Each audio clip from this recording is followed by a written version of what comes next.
البدع والأهواء، أهل البدع العقائدية وأهل البدع السياسية. نقول بيننا وبينكم السلف، بيننا وبينكم الكتب، كان فيقول البدع بيننا وبينكم. Bismillahirrahmanirrahim.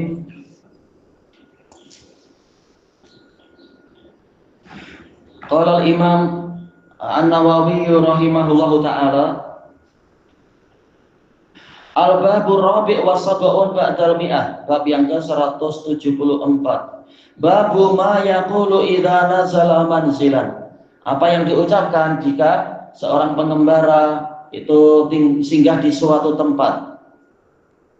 Tidak disyaratkan ini safar, boleh juga perjalanan yang tidak sampai ke safar. Tapi intinya adalah kalau kita singgah di suatu tempat, turun di suatu tempat, maka jangan lupa untuk berdoa kepada Allah, memohon perlindungan. Kita tak tahu ada apa saja di tempat itu. Tayyib. Qala al-Imam An-Nawawi rahimahullah, al-haditsur rabi' wa salasun ba'dal alaf, 1034. An Khawlata binti Hakim radhiyallahu anha qalat sami'tu Rasulullah sallallahu alaihi wasallam yaqul, saya mendengar Rasulullah sallallahu alaihi wasallam mengatakan,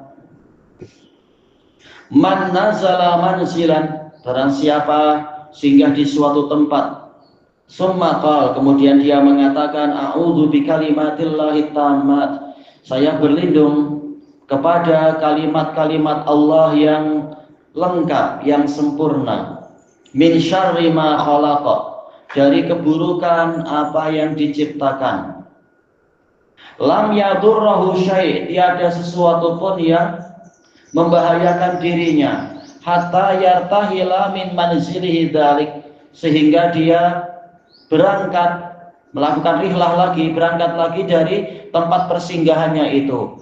Rawahu Muslim.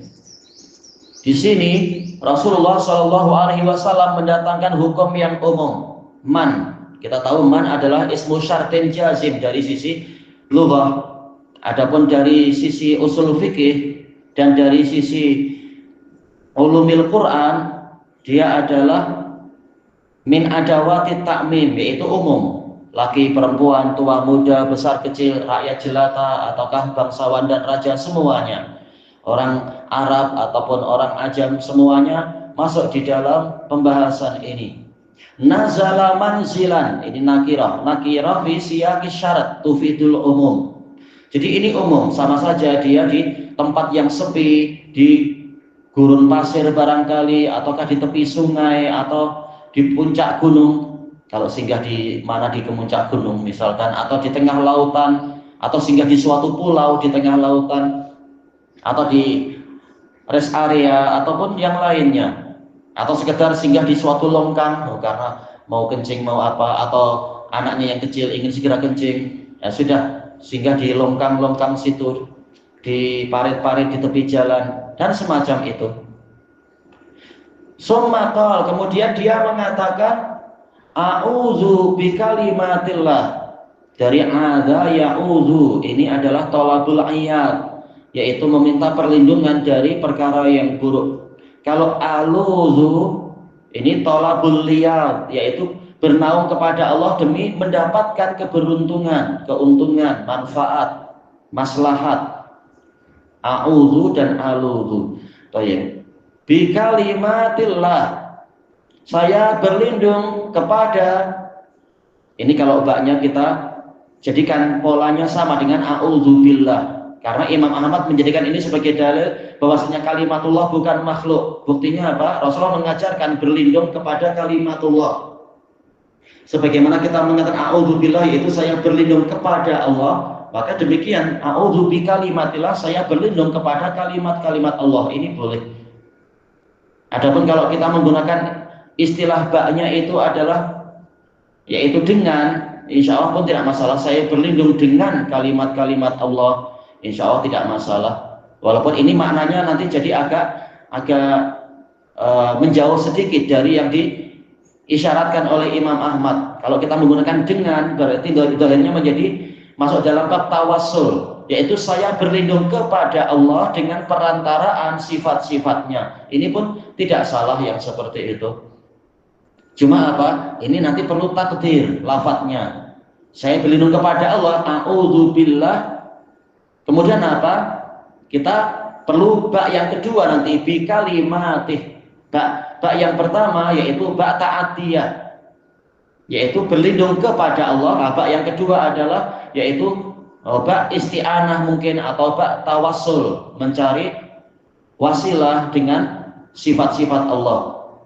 Tapi insya Allah tak masalah, mau kita menerjemahkan saya berlindung kepada kalimat Allah, ini pun betul seperti yang dijelaskan oleh Imam Ahmad dan juga Imam Al-Ajurri.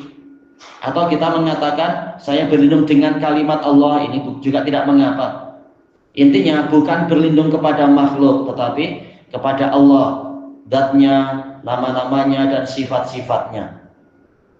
Baik, kalimatillah ini dia adalah jamak mu'anats salim, jamak yang diidhofahkan, maka dia juga yufidul umum, apalagi diidhofahkan kepada apa? Yaitu ma'rifah. Bahkan lafdzul jalalah Allah a'raful ma'arif, maka ini bersifat umum. Kalimatullah, dan tentunya kalimat Allah memang tidak terbatasi. Qul law kana al-bahru midadan li kalimati rabbi lanafidal bahr qabla an tanfada kalimatu rabbi walau ji'na bimithlihi madada. Katakan wahai Rasulullah, seandainya lautan itu menjadi midad, yaitu dakwat, menjadi tinta untuk kalimat-kalimat Rabbku, niscaya lautan itu akan habis sebelum kalimat Rabbku itu habis, walaupun kami datangkan tinta yang sebanyak itu pula, semisal itu pula. Taib. Imam Ahmad mengatakan bahwasanya ini adalah dalil bahwasanya kalimatullah bukan makhluk, karena haram untuk minta perlindungan kepada makhluk. Tapi di sini Nabi mengajari kita berlindung kepada kalimatullah, berarti kalimatullah memang bukan makhluk. Bantahan kepada orang-orang Jahmiyah dan para pengekor mereka. Taib. At-tammat ini dia adalah sebagai naat dari kalimat. Padahal kita tahu kalimat jamak mu'anats salim, mestinya naatnya itu, kalau kita katakan jamak mu'anats salim itu adalah mu'annas, dan itu yang ma'ruf dari sisi makna ya. Hatta dari sisi lafaz menurut sebagian nahwiyun, walaupun ini ikhtilaf, apakah jamak itu disifati dengan mu'annas ataukah mudzakkar, tapi jelas dohirnya ini adalah mu'annas, maka sebenarnya cukup naatnya adalah at-tammah, yaitu dengan tak marbutah. Tapi apa hikmahnya di sini dengan pola alif dengan tak mabsutah, alif dengan tak mazidatain, yaitu naatnya juga dengan pola jamak mu'anats salim, padahal mestinya cukup dengan isim mufrad yang mu'annas at-tammah. Maka dohirnya, kata sebagian pensyarah, ini dilihat dari sisi individual kalimat, yaitu karena saking banyaknya kalimatullah, masing-masingnya itu juga tamah, sempurna, maka naatnya juga dijamak, menunjukkan masing-masing dari kalimatullah itu juga sempurna, at-tamat. Jadi ada isyarat yang ablaq, yang lebih kuat daripada seandainya, ini dari sisi lughahnya ya, dan dari sisi isyarat kedalaman tauhid, dan yaitu tauhid asma wa sifat, yaitu kalau misalkan Nabi mengatakan a'udzu bi kalimatillahi tammah, yaitu dengan apa? Naat yang dia itu mufrad muannas tammah, maka ini pun cukup. Tapi Nabi mengajarkan di sini naatnya itu bukan mufrad muannas, naatnya juga jamak muannas salim, at-tammat. Maka ini isyarat bahwasanya masing-masing dari kalimatullah itu memang sempurna dan lengkap, bukan setelah digabung jadi lengkap, bukan, tapi masing-masingnya sendiri juga sempurna dan lengkap. Ini pujian yang sangat mendalam terhadap kalimatullah. Baik. Berarti kalau dari sisi tauhid seperti ini, tauhid asma wa sifat seperti ini, mestinya kita mengambil pelajaran untuk beradab kepada Allah Ta'ala. Allah Ta'ala telah mengatakan wa tammat kalimatu rabbika sidqan wa adla. telah sempurna dan lengkap kalimat Rabbmu itu sidqan, dalam keadaan jujur, sidqan fi akhbari wa adlan fi ahkami, dan adil di dalam hukum-hukumnya. Berarti kalau hukum Allah itu berita dari Allah itu jujur, maka mestinya tidak layak untuk kita ragu-ragu dengan janji dan berita-berita yang datang dari Allah. Karena tidak ada yang lebih jujur daripada Allah, dan tidak ada yang lebih memenuhi janjinya daripada Allah. Maka orang yang yakin, dia tidak akan merasa ragu dan bimbang akan benarnya janji Allah tatkala mengalami ujian dan di dalam berbagai perkara yang dialami dalam kehidupan sehari-hari. Berita Allah pasti benar, janjinya pasti akan tertunaikan, karena Allah telah mensifati kalimatnya itu sempurna. Kalau ada kecacatan, berarti tidak layak untuk mendapatkan pujian seperti tadi. Kalau ada yaitu menyelisihi janji atau ternyata beritanya tidak betul, berarti tidak layak disifati dengan tamat. Tamat kalimatur rabbik, yaitu dengan fi'il atau at-tammah dan at-tamat.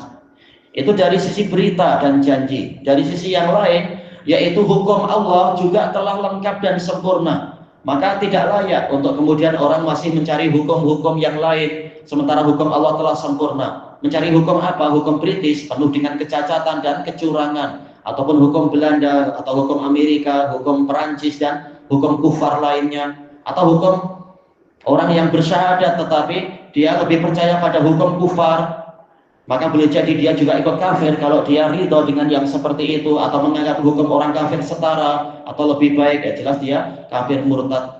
Seorang muslim mestinya beradab kepada Allah untuk tunduk dan tidak membuat hukum-hukum yang lain. Baik. Saking sempurnanya kalimat Allah sehingga boleh untuk dimintai perlindungan. Tidak layak untuk kemudian kita ragu, malah masih membawa tangkal-tangkal ketika pergi ke suatu tempat agar tidak diserang makhluk halus atau makhluk kasar dan sebagainya. Mestinya kita percaya pada Allah, tidak lagi bersandar kepada jin-jin dan sebagainya itu. Min syarri ma khalaqa, dari keburukan apa yang Allah ciptakan. Ma-nya di sini adalah ma mausulah. Berarti kalau ma-nya ma mausulah, yang setelahnya adalah sebagai syiratul mausul, la mahalalaha minal i'rab, berarti aidnya mana, robitnya mana yang kembali kepada ma, yaitu maf'ul bih yang terhapus takdirnya adalah huwa, yaitu min syarri ma khalaqah, dari keburukan makhluk yang Allah ciptakan. Secara umum makhluk-makhluk banyak yang memiliki keburukan selain juga memiliki kebaikan. Baik. Nah, ini juga umum. Ma'ruf di dalam pembahasan usul fikih, ma di sini ma mausulah, dia adalah min adawati ta'mim, termasuk dari alat pengumuman. Jadi apapun dia. Dan ini kalimat yang betul-betul sempurna. Tak perlu kita mengucapkan seperti yang diucapkan oleh orang jahiliyah, a'udzu bi sayyidi hadzal wadi min sufahaihim, misalkan ucapan orang jahiliyah, saya berlindung kepada pemimpin lembah ini, yaitu para jin, dari orang-orang bodoh mereka. Ini baru berlindung dari orang-orang bodoh dari kalangan jin. Makhluk masih banyak yang lain. Nah, makanya Allah dan Rasulnya mengganti dengan yang lebih lengkap, lebih sempurna, lebih umum dan universal, yaitu ma khalaqa. Apapun, terserah dari jin atau manusia, dari hewan atau dari berbagai makhluk yang kita tidak sangka-sangka keburukannya. Baik. Kadang ada pepohonan juga, sampai di situ tahu-tahu tumbang pohonnya, wah bahaya juga itu, dan seterusnya. Makanya tak perlu kita menyebut makhluk satu persatu, cukup dengan kalimat umum ma khalaqa. Hanya saja dijelaskan juga oleh para pensyarah bahwasanya ada makhluk-makhluk yang tidak memiliki keburukan. Jadi lafaz ini umum, tetapi tentunya telah dikhususkan oleh yang lain. Yaitu apa? Misalkan arsy tak ada keburukan sama sekali. Demikian pula surga, beda dari surga, mereka tak punya keburukan sama sekali. Maka kita tidak berlindung kepada Allah dari makhluk-makhluk yang seperti itu tentunya. Baik, barang siapa mengucapkan seperti ini, jawab syaratnya, lam yadurruhu syai', tidak ada sesuatu pun yang akan membahayakan dia. Baik, kenapa yadurra? Kita tahu jawabu syarat kalau dia berupa fi'il mudhari, dia majzum. Asal dari alamat jazm yang asli apa itu? Yaitu sukun. Naibnya adalah berupa hadf, penghapusan huruf illah ataupun penghapusan nun untuk af'alul khamsah.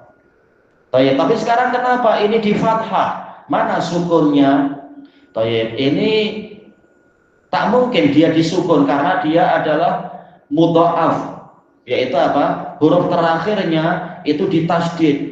Maka bagaimana kita akan mensukun? Roknya, rok pertama itu adalah sukun. Kalau rok kedua disukun, tak terbaca. Makanya dia, orang Arab suka untuk berpindah ke sesuatu yang ringan di lidah.